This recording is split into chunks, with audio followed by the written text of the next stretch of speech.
In medieval Europe, the Goetia became known as the Book of Howling.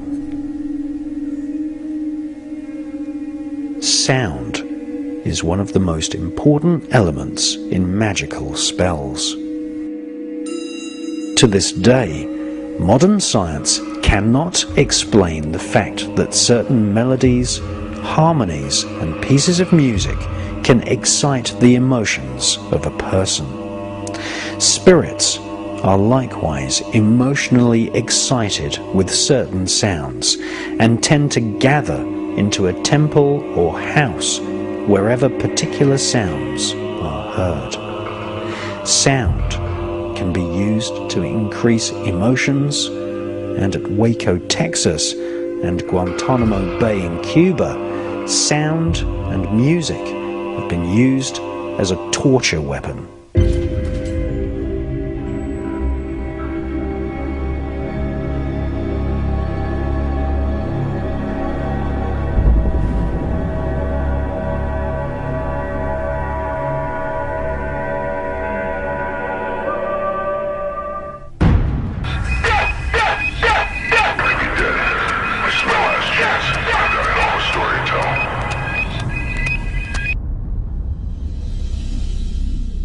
The sound most commonly used to summon spirits is the secret name of God, Yod-Ha-Vah-He, which has been incorrectly translated by Christians as Jehovah. Another, even more secret name for God is the Shem-Ham-Forash, which Moses recited in order to part the Red Sea. The full version of Shem-Ham-Forash has 72 letters, exactly the same number of evil spirits which are described in the most famous grimoire, the Goetia. Similarly, Buddhists and Hindus on the Indian subcontinent recite mantras in order to attract spirits.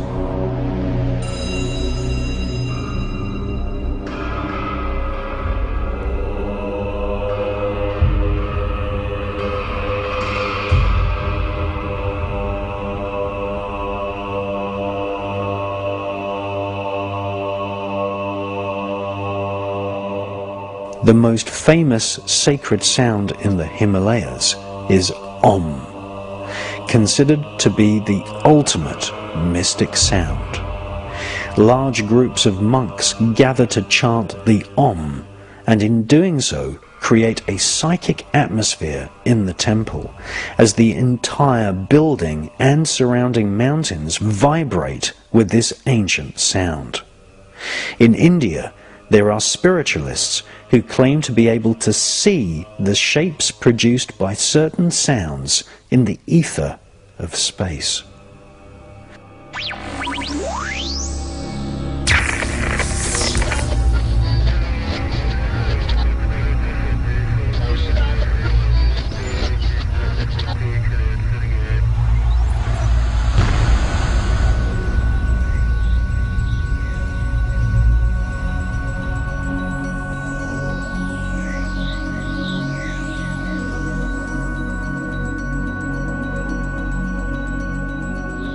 Modern science has confirmed that each planet and star broadcasts sounds in frequencies which the human ear cannot normally detect.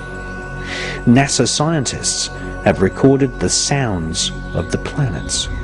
Many of these droning and humming sounds resemble the Om mantra of India and the chanting of Jewish Kabbalists.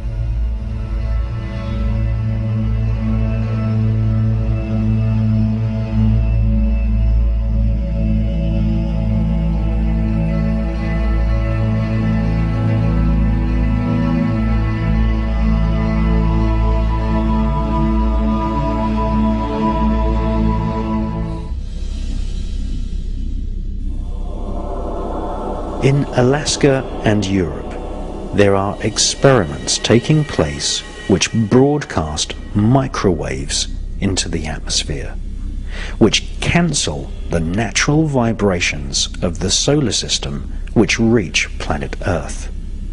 The most famous of these projects is run by British Aerospace in Alaska at the HARP research facility.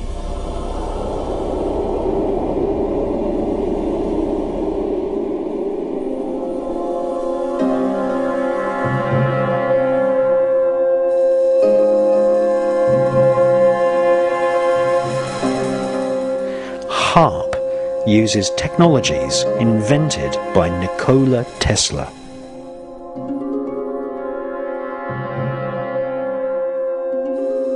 Tesla devised a transmission system which resonated the ether.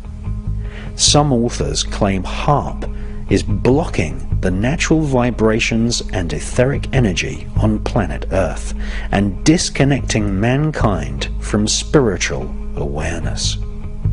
The sounds and words used in magical spells are designed to attract specific spirits. According to British black magician Francis Barrett, who wrote a magical textbook called The Celestial Intelligencer in 1801, just repeating aloud the names of certain angels and demons was enough to make the room fill with spirits. In 1584, the magician Reginald Scott wrote his own magical grimoire text called The Discovery of Witchcraft. Reginald Scott studied one of the most famous grimoires called the Chaldean Oracles of Zoroaster, which has existed for at least 1,500 years. This ancient text contains the so-called barbarous words of evocation. These are sounds rather than identifiable words. They consist of connected syllables which have no meaning in any known language, but are written using ancient sigils or symbols which evolved from ancient Israel, Egypt, and Babylon. Reginald Scott's book is a list of names of spirits which are to be called out and chanted in a certain order. These lists of spirit names are called litanies. Many magical texts are just simple lists or litanies of the names of planets, angels, spirits, and demons. Just like a computer program is just a list of commands, so too is a magic spell for summoning spirits. Magicians chant and recite these complex lists of names whilst visualizing the magic circle being filled with spirits. Many privately owned magical textbooks were written on consecrated vellum. Often the ink was made from human blood. Some of these books were so effective at summoning spirits that merely opening the book would cause spirits to congregate and ask, "What does the master desire to know?" Many magicians believe that the ancient sigils and talisman designs representing the barbarous names of evocation are the actual vessels in which the spirits live. Alongside the spells of the grimoires, magicians are instructed to recite psalms, which are an important part of calling demons into the temple. Just by reciting psalms, calling the names of demons, and writing their name sigils in blood drawn from the magician's own hand is usually sufficient to call a spirit, angel, or demon from the astral planes.